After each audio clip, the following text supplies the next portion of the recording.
Hello दोस्तों, कैसे हैं आप सभी लोग। स्वागत है आज की क्लास में आप सभी का।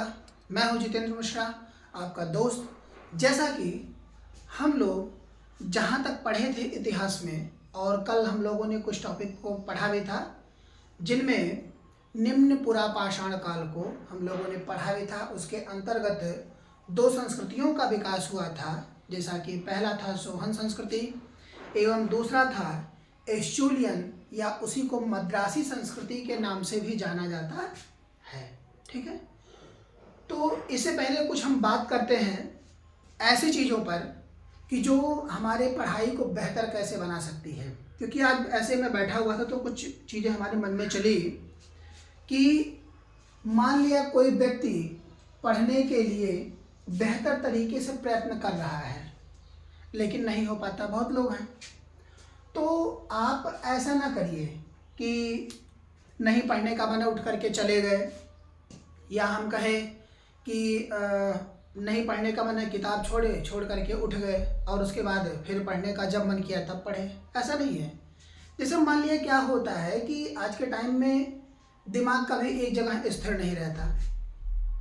ठीक है, तो हमारे शास्त्रों में भी इस बात को बहुत अच्छे तरीके से कहा गया है, या कोई मोटिवेशन वीडियो भी आप देख सकते हैं इस चीज़ के लिए, अच्छा होगा। क्योंकि बार बार अगर किसी चीज़ के लिए प्रयास किया जाए तो वह हमें बेहतर फल प्रदान करने की हमेशा जिज्ञासा रखती है। ठीक, जैसा कि हम क्या करते हैं, नहीं पढ़ने का मन किया, उठे और उसके बाद चले गए। लेकिन आप उसी को अपने ढंग से पढ़िए। जैसे कि आप एक टाइम बनाइए कि रेगुलर कम से कम 2 घंटे आप सिर्फ कुर्सी पर बैठिए, अगर पढ़ने का मन नहीं है तब भी।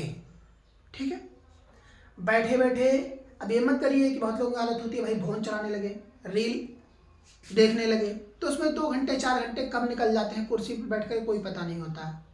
लेकिन क्या होता है कि जब आप बढ़िया से जैसे आप कुर्सी पर बैठ के आराम से, और बैठने के बाद विचार करिए कि हम यहाँ बैठे क्यों हैं, या बैठे हैं तो फिर खाली क्यों बैठे हैं। इसके उद्देश्य के आधार पर हम कुछ कर भी सकते हैं। तो उस तरीके के अपने आप को आप बनाइए।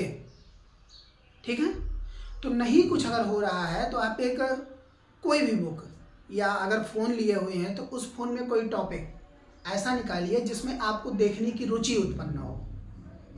ठीक है, उसको देखिए।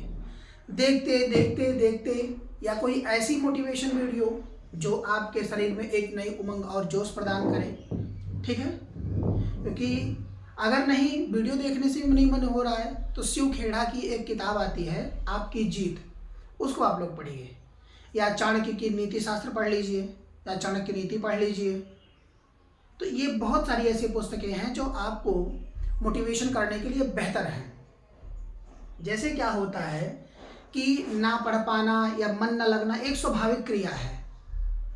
इसको चाह करके टालना बहुत मुश्किल है, या हम कहीं इजी के तौर पर अगर पढ़ना है हमको तो थोड़ा हंस खेल करके, थोड़ा मस्ती मजाक से। जैसे क्या होता है कि बहुत टीचर ऐसे होते हैं कि जो मस्ती मजाक पे पढ़ाते हैं, बहुत टीचर होते हैं सीरियस लेकर के पढ़ाते हैं, कहते हैं ज़िंदगी एक खेल नहीं है। तो उसी तरह से यूपीएससी भी क्या है, एक खेल नहीं है। जैसे यूपीएससी का कैलेंडर भी आ चुका है, आपका 12 तारीख लास्ट डेट है, तो जो भी लोग अप्लाई न किए हों वो लोग अप्लाई कर दें। ठीक है, तो उसमें 2 संस्कृतियों के बारे में हम लोगों ने पढ़ा था, और इसमें पहली जो संस्कृति थी वह थी सोहन संस्कृति। सोहन संस्कृति, तथा दूसरी जो संस्कृति है उसका नाम है मद्रासी संस्कृति। मद्रासी संस्कृति, या इसी मद्रासी संस्कृति को एक उपनाम से जाना जाता है जिसे कहा जाता है एचुलियन संस्कृति। एचुलियन संस्कृति। ठीक है, एचुलियन संस्कृति इसको कहते हैं।